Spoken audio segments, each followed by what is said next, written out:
If you really want to know the difference between original Medicare and a supplement plan and a Medicare Advantage plan, in true practicality, how does it work? How does it function? How does it pay in today's medical world? Listen up, I'm about to tell you. Hey, this is Ryan with your Medicare Helper. I'm a former Medicare biller for skilled nursing facilities. So, true story. You have a hip fracture. You go into the hospital. You have to have surgery. Either fix that hip or get it replaced. You need 4 to 6 weeks of therapy. You have a doctor that writes an order for you to go get therapy, inpatient, for 4 weeks. You got to learn how to walk again. If you have original Medicare with a supplement plan, doctor writes this order. He would send that order to that facility where a guy like me used to get that information. I would see original Medicare and a supplement plan. I would know we're going to get paid. It's going to be pretty simple. It's going to be pretty easy. You come in, you get all your therapy. You're there 4 to 6 weeks. You go home. Now, what if you have a Medicare Advantage plan? You have a hip fracture, you go into the hospital, you have to have surgery. As soon as you get admitted into the hospital, there will be a nurse, case manager. You're never going to meet this person, but they're going to be following your case. Doesn't matter which major company, health insurer that you have this Medicare Advantage plan with, but there will be a nurse, RN case manager, following your case. Again, you'll never meet this person. They work in Boston or somewhere. They're sitting at home watching Scooby-Doo, but they're following your case. Now, doctor writes an order for 4 to 6 weeks of therapy.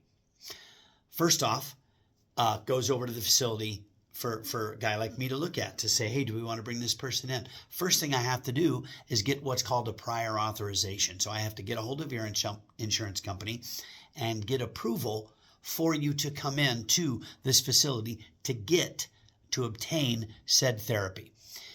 Typically what would happen is the insurance company will authorize 1 week of therapy. Even though the order's for 4 to 6, they'll authorize 1 week. So we bring you in, you come into the facility, you get your initial week of therapy. At the end of that week, a guy like me has to send every nurse's note, doctor note, therapy note to this nurse case manager in Boston, who continues to decide whether or not you get more therapy. At any point in time, they can decide you don't need any more therapy. You're good. Whether we're at 4 weeks, 6 weeks, 2 weeks, they can decide, you know what, you don't need any more therapy. And they can issue by law what's called a 3-day notice of non-coverage. So they're not going to shut you down immediately, but let's pretend today's Tuesday. If they issue that 3-day notice on Tuesday, no matter what time of day that is, Tuesday's day 1, Wednesday, Thursday. By midnight Thursday, they're done paying the tab.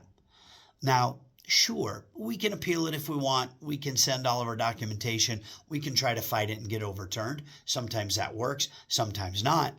But then a guy like me at the end of those 3 days or before those 3 days would have to go to you in your room and let you know that, hey, by the way, at the end of this 3 days, come Thursday midnight, your insurance company's not paying anymore, even though you still need more therapy. And maybe we tried to appeal it. We didn't get it approved. So then this person goes, well, I don't want to leave. I'm not ready to leave. I still need more therapy. And we say, oh, no, gosh, you don't have to leave. No. You can stay. Room and board's about $300 a day. Of course, your therapy, all your medications, your food and everything. So for about $500 to $600 a day, you can stay and pay privately. Which most people go, I can't afford $500, $600 a day. So what do? They leave, all right? They say, deuces, smell you later, and they're out of here. And if they leave at week 2 of a 4 to 6 week therapy stint for a hip fracture, what's more than likely going to happen to them? They're going to fall, they're going to go back into the hospital, and we're going to do this all over again because of the insurance they have. That's the reality. That's what happens. The more you know, the more you grow. Medicare is confusing. I can help.